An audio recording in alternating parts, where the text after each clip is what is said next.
Actually, when we're talking about homelessness, I remember what a friend once told me when we were homeless together, and that was, he said, "I exist, but I don't have a life." And I find that a quite good statement and very precise, because that is just how you feel it. I exist, but I don't live. Værestedet is a day shelter near the harbour for the homeless people of Aarhus. It's open 5 days per week from 8 to 2, offering free breakfast and lunch. Allan has been working here for the past 3 years. The 50-year-old staff member is an ex-homeless himself. So I always had the feeling as a child, a lack of love. And that has haunted me almost all my life and is a part of the problem that I became homeless. Allan has faced some traumas as a child and was later diagnosed with bipolar disorder. Prior to the diagnosis, it was hard for him to understand the reason behind the sudden episodes of depression. I just couldn't take it anymore and wanted to kill myself. So I took a small bag, I took my credit cards and took out on an adventure for eventually go to jump in the harbor or take a rope into the forest or something like that.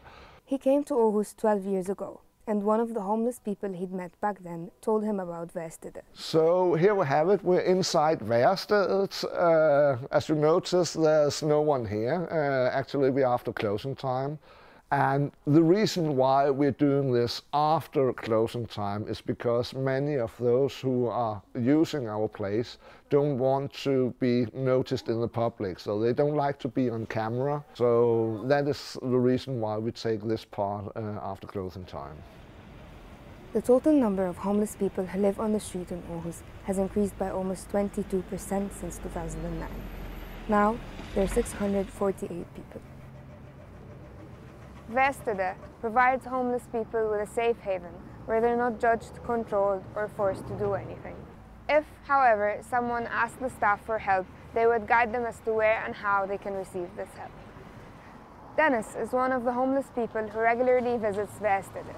He showed us around to some places where addicts still inject themselves.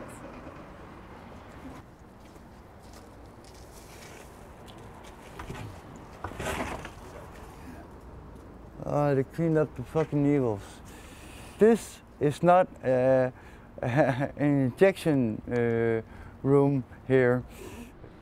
This is cocaine bags. Taken in small lever, like me, but don't sell that shit. Dennis, who's now 42, moved to Denmark when he was 3 months old.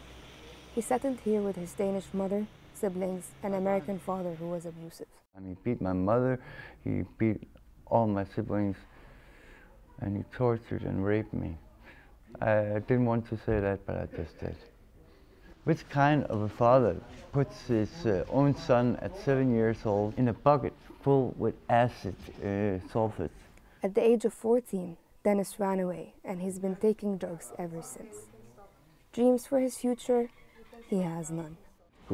They went out in the sink or the toilet, whatever you call it, a long time ago. And that was not my parents' fault, that was mine. I chose this living, and now I can't stand without it. Getting back to normal life after going through homelessness is hard.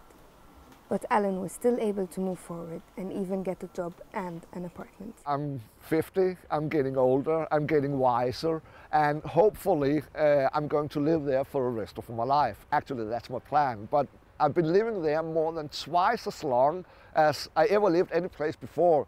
So I think I've come a long way now, hopefully.